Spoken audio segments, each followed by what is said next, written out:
Buenas, otra vez. Seguimos haciendo problemas de la EBAU, en este caso sobre el campo magnético. Y dentro del tercer tipo de problemas, os recordamos que hay tres leyes fundamentales, que son las fuerzas que los campos magnéticos ejercen sobre cargas en movimiento o cables. Después la segunda, que son los campos magnéticos creados sobre todo por corrientes, aunque también por cargas, pero no suele ser muy normal, campos magnéticos creados por cables indefinidos o espiras. Y por último tenemos la tercera ley, que es la ley de la inducción de Faraday-Lenz, que es la que nos dice cómo se producen las corrientes inducidas cuando varía el flujo magnético. Como la variación de flujo puede darse de tres maneras, porque el flujo consta de tres factores: campo magnético, superficie y alfa, el ángulo que forma la espira con la superficie. Hay tres maneras, en este caso vamos a ver dos de ellas. Cuando la espira gira, o sea, cuando alfa varía, en el primer apartado, y segundo, cuando el campo magnético varía. ¿De acuerdo? Bueno, corresponde a Andalucía, pues del año 22, me parece. Bueno, eso es lo de menos. Extraordinaria del 22, eso es. Nos dice que una espira conductora gira alrededor de uno de sus diámetros con velocidad angular constante en una región donde hay un campo magnético uniforme perpendicular al eje de la rotación. Razone qué le ocurre al valor de la máxima fuerza electromotriz inducida en la espira si se duplica el radio de la espira y si se duplica el periodo de la rotación. Bueno, vamos a hacer un estudio un poco teórico primero y así recordamos la ley. Vamos a ver, tenemos una espira que no sabemos, conductora circular, ¿vale? Pues es circular, ¿de acuerdo? Bueno, entonces, vamos a ver, fijaos, vamos a poner un poquillo de perfil a ver si me sale más o menos, ¿va? Sería perpendicular a la pizarra, pero eso es lo que intento que parezca. Mirad, aquí tendríamos el vector superficie, ¿va? Y nos dicen que el campo magnético es perpendicular. Vamos a ver, vamos a poner un eje.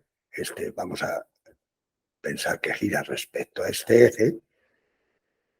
Y entonces el campo magnético es perpendicular a este eje. ¿Vale? Bueno, podría haber hecho un dibujillo, pero bueno.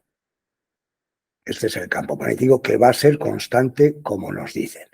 ¿Qué ocurre? Que al girar la espira, el vector S, como veis, este vector que ahora mismo está ahí, pues en un momento dado la espira va a girar y se va a poner, por ejemplo, si gira en este sentido, por ejemplo, bueno, no sé si tampoco puede estar de muchas maneras, pero bueno, si suponemos que gira en este sentido con una velocidad angular omega, pues dentro de un tiempo, el que sea muy poquito, pues la espira va a estar, este vector va a ser este, ¿va? S de T1, S de T2, con lo cual, como veis, este ángulo va a ir cambiando. ¿Vale? Mirad, si miramos la espira desde arriba, si lo veis mejor, lo que he intentado es, en el instante inicial, la espira estaba así, este era el vector superficie, el vector campo magnético, insistimos que es constante en el tiempo y en la dirección y el sentido, sería este, ¿no? Pero efectivamente, si la espira, como hemos dicho, vista desde arriba, este sería el eje, pues entonces al girar, evidentemente, el ángulo, fijaos, pues ahora en un momento dado, como os decía, en un tiempo T2, la espira va a estar así, ¿no?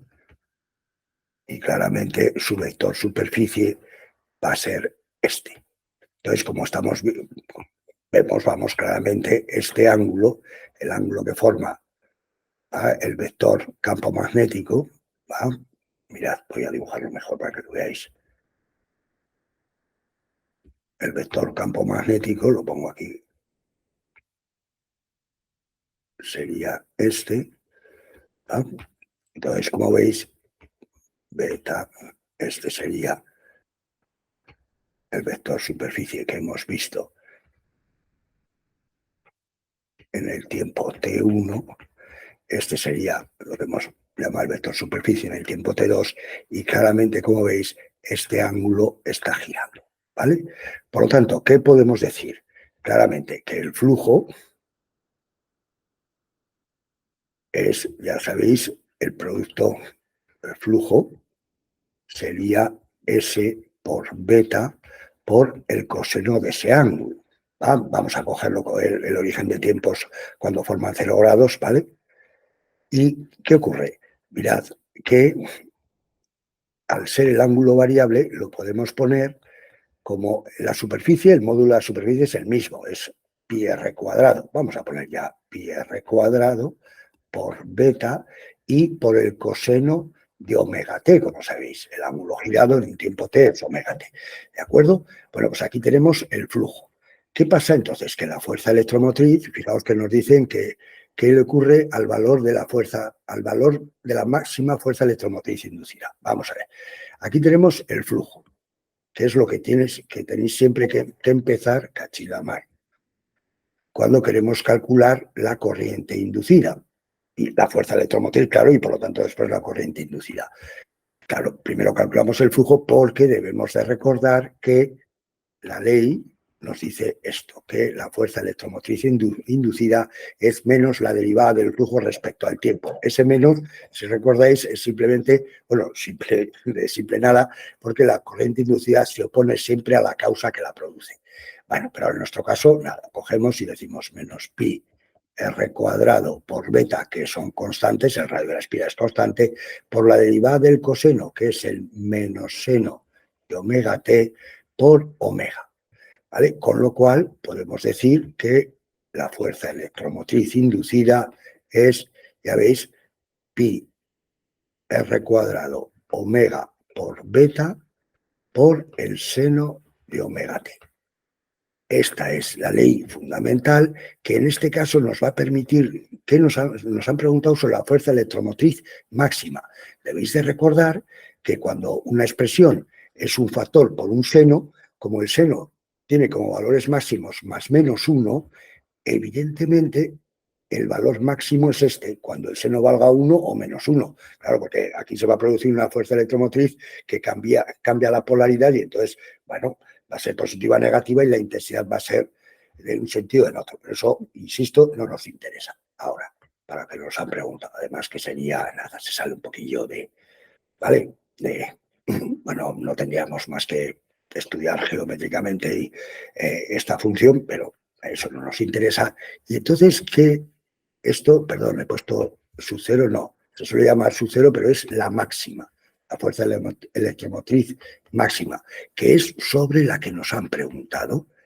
Entonces, de aquí vamos a sacar las conclusiones para responder a la pregunta que me dicen. Por ejemplo, mirad, ¿qué nos dicen? ¿Qué le ocurre a la fuerza electromotriz máxima si duplicamos el radio de la espiral? Vale, vamos a ver. Mirad, vamos a quitar. Esta es la fuerza electromotriz máxima. Vamos a ver. Entonces, mirad, sí, a ver cómo está esto. Bueno, sí, la B la hago por el otro lado y así, aquí a la derecha hago la A.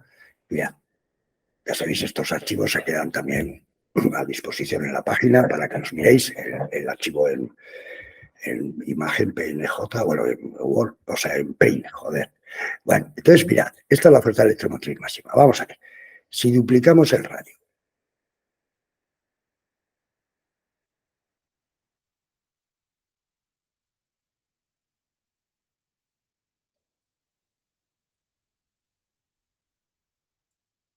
vale, vamos a ver.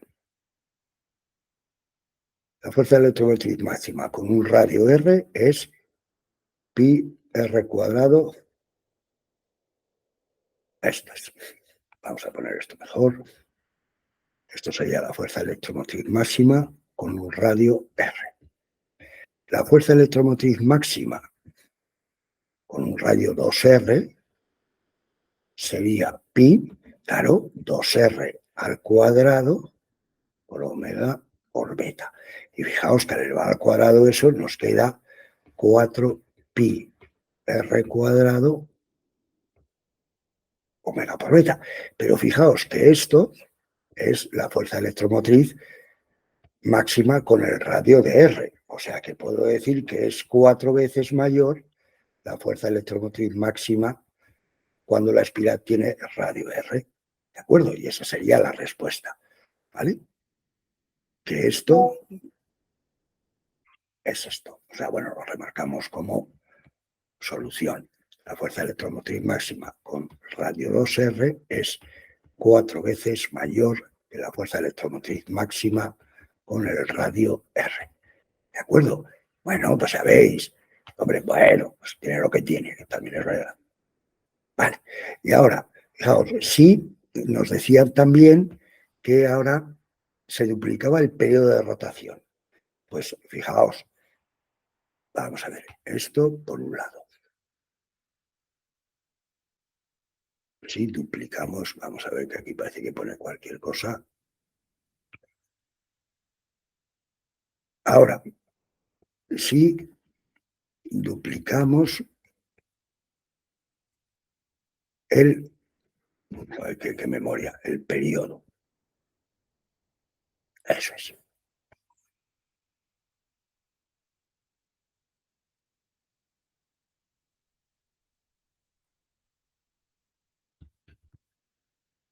Mirad, omega con un periodo t será 2pi partido del periodo. Omega con un periodo, será posible, que duplica el periodo de rotación. Con un periodo 2t, pues sería 2pi partido de 2t. Y como veis, esto es omega con el periodo t, pues es, ya veis, un medio de omega con el periodo t. ¿Vale? Entonces, fijaos, ¿qué decimos? Vamos a ver. Fuerza electromotriz máxima con omega dt. Pues es, pues lo que hemos dicho, ya veis, es pi r cuadrado por omega dt por beta.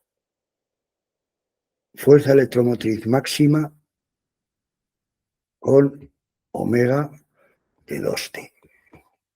Pues sería pi r cuadrado, claro, y ya veis, por un medio de omega de t. Por lo tanto, ya se ve claramente que es la mitad, como veis. ¿No? Esto es la fuerza electromotriz máxima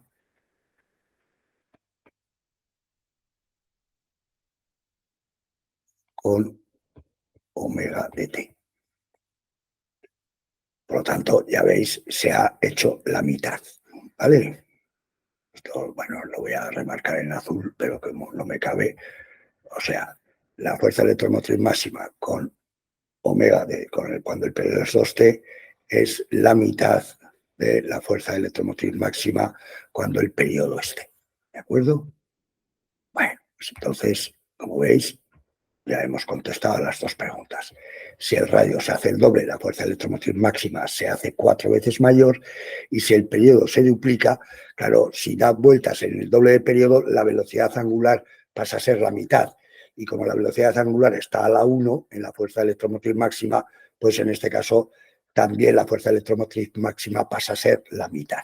¿De acuerdo? Bueno, hombre, lo podríamos haber explicado un poco escribiendo, pero ya veis, hemos preferido utilizar, nada, pues poner, ya veis, máxima con R, pi r cuadrado omega por beta, máxima con 2R, pi 2R al cuadrado omega con beta. Y claramente es 4 veces mayor la fuerza electromotriz máxima con el radio R. Y aquí hemos hecho lo mismo. Fuerza electromotriz máxima con omega de t, cuando el periodo esté, pues pi r cuadrado omega de t por beta. Cuando omega es, el periodo es 2t, pues como hemos demostrado que omega de 2t es la mitad de omega de t, pues hemos sustituido y entonces nos queda lo que hemos visto, ¿vale? Bueno, tenéis que ser rigurosos, hombre, también lo podríamos haber hecho un poco más así en palabras, pero fuera. Bueno, y ahora vamos a ver, mirad, el apartado B, ¿vale? Que lo tenemos aquí. Problema, ya os digo, bueno, interesante, no ha sido un problema de cálculos complicados con números, pero bueno, Y como veis, vale, esa fuerza electromotriz inducida se produce cuando varía el ángulo. Y ahora en este caso, mirad, dice una espira circular de 70, o sea, una bobina, vamos a ver, de número de espiras, 75. Se suele llamar N. De radio 0,03 está dentro del campo magnético cuyo módulo aumenta a ritmo constante de 4 a 10 en 4 segundos, ¿vale? Y cuya dirección forma con el eje de la bobina. Bueno, si las bobinas las miramos desde arriba, yo creo, ¿vale? Fijaos, bueno, el eje, mirad, a ver cómo... Bueno, es que el eje de la bobina, claro, al ser una... Bueno, bien, mirad, Jolín, que no, está muy bien dicho. El eje, vamos a suponer, claro, es que estaba pensando en una espira nada más. Mira, la bobina es esta, ¿vale? O sea, está formada, pues eso, por... Aquí tenemos las espiras. Bueno,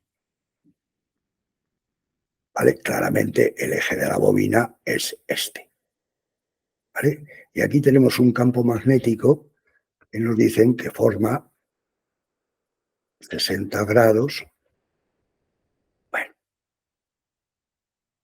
vamos a ponerlo bien, un poquito, vale, pues más o menos como debe de ser, 60 grados. Bueno, tampoco eso es. Este es el campo magnético, ¿vale?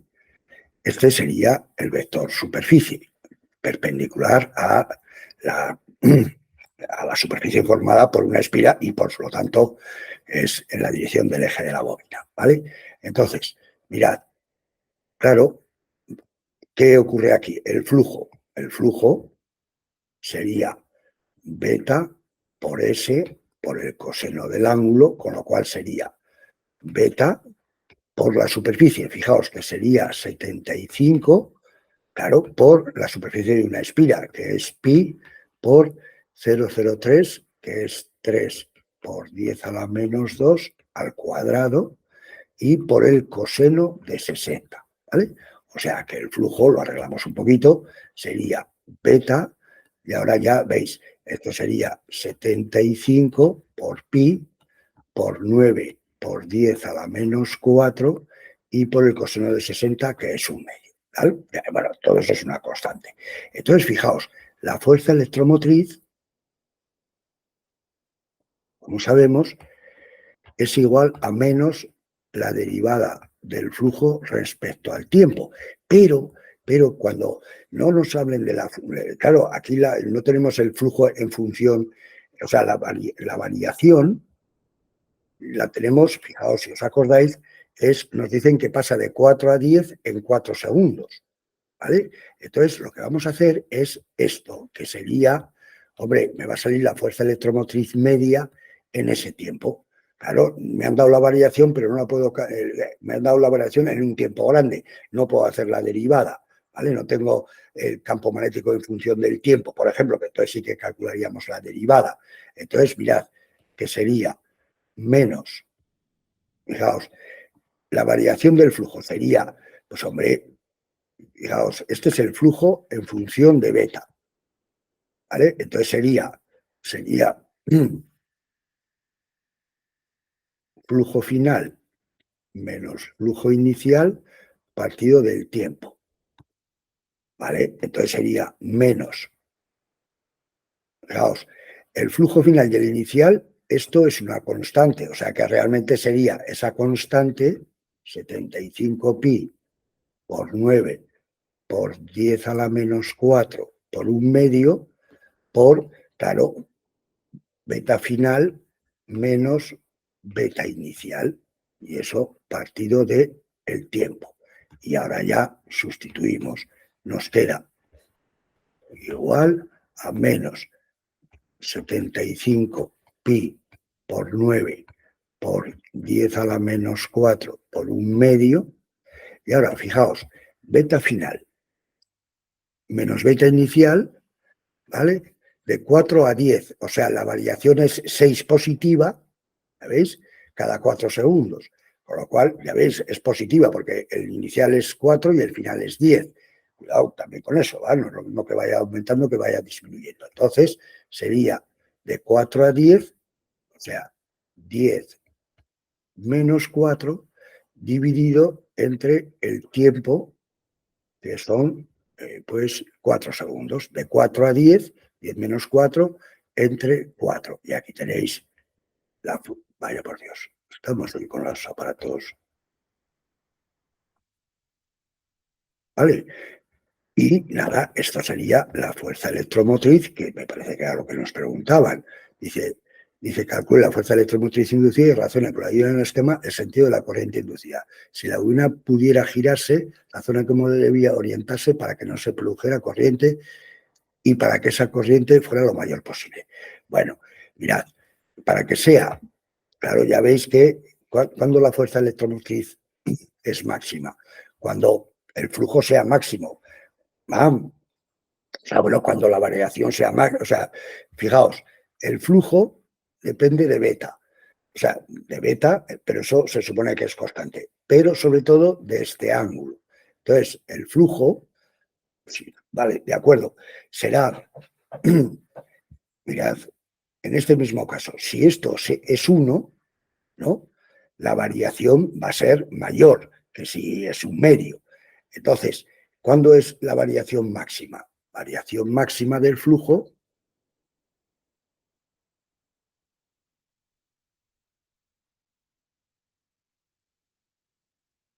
si coseno de tita es 1, o sea, si tita vale 0, o sea, si el vector superficie, claro, si ponemos la bobina, vamos a ver en rojo, si ponemos la bobina así, veis, estos serían todos los hilos, si la ponemos así, si este es S y este es beta.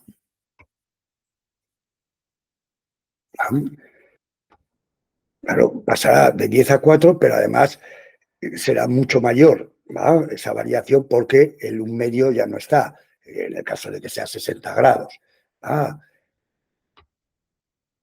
Y será mínima, efectivamente, la variación será máxima y la fuerza electromotriz será máxima si lo ponemos así. Y después dice, para que no se produjera corriente. Pues claro, ¿cómo no se va a producir corriente? Pues no se produce corriente si el flujo es 0.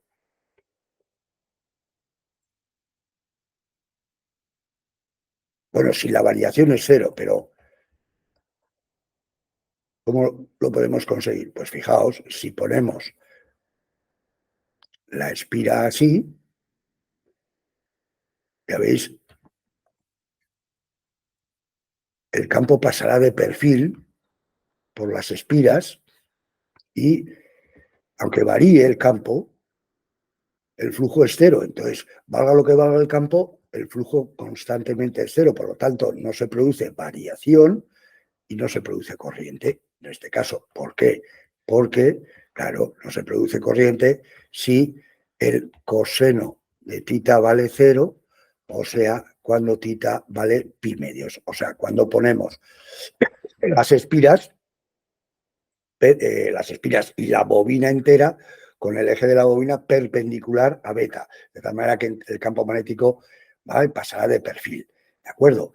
Bueno, y después, fijaos, como nada, la dirección de la corriente, mirad, como el campo está aumentando, que hago la mar que no me cabe aquí, bueno, yo creo que la corriente inducida se va a oponer a ese aumento, ¿vale? Entonces dice que ayúdese de un esquema. Entonces, mirad, en el caso que teníamos aquí, ¿vale? Fijaos, claro, si el campo va aumentando, ¿vale? El campo magnético va a ir en contra, el campo magnético inducido, ¿vale? Entonces, claro, ¿cómo puede ir en contra? El campo magnético producido por la bobina va a tener la dirección de la bobina, porque ya veis que son espiras así, entonces una espira en así puesta producirá un campo magnético perpendicular a ella, como sabéis. Entonces, la fuerza, la corriente inducida será tal que el campo magnético inducido se oponga a ese crecimiento, o sea, que vaya en contra en la medida de lo posible. Si fuera hacia la derecha, iría a favor. Esto sería el campo magnético inducido. Entonces, para ello, si hemos puesto, claro, depende de cómo hayamos puesto las espiras, ¿vale? Pero con que digáis esto es suficiente. El campo magnético inducido va al contra.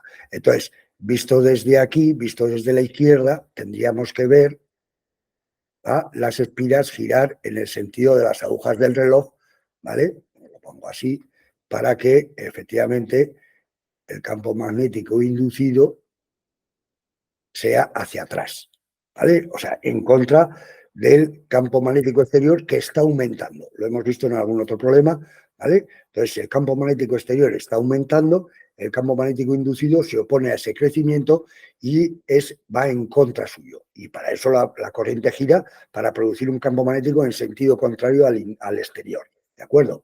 Entonces, visto desde la derecha, las espiras girarían en el sentido de las agujas del reloj, ¿de acuerdo? Claro, ellos no nos han dado ningún dibujo ni nada, entonces dice, ayúdese en un esquema. Habría que decir esto, ¿vale?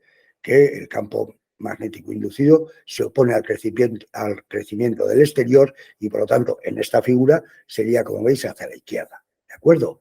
Bueno, pues que tiene un poquillo lo suyo. Ya veis que es simplemente la inducción, la ley de la inducción, pues ya haremos después el típico problema con la tercera forma de producir corrientes inducidas, que es variando el área, o sea, moviendo una varillita, que ya lo sabéis que es típico entre dos rieles, ¿vale? Pero en este caso ha sido por el giro de la bobina y también en el segundo caso por la variación del campo magnético exterior, ¿de acuerdo? Que simplemente lo que hemos calculado, como no me daban el campo magnético exterior en función del tiempo, sino que me han dado que crece de 6 a 10 en 4 segundos, pues hemos hecho variación de flujo entre variación del tiempo. De esa manera conseguimos la fuerza electromotriz media en ese intervalo de tiempo, ¿de acuerdo? Bueno, pues por lo menos lo he intentado, espero haberme explicado, ¿de acuerdo? Venga, chao.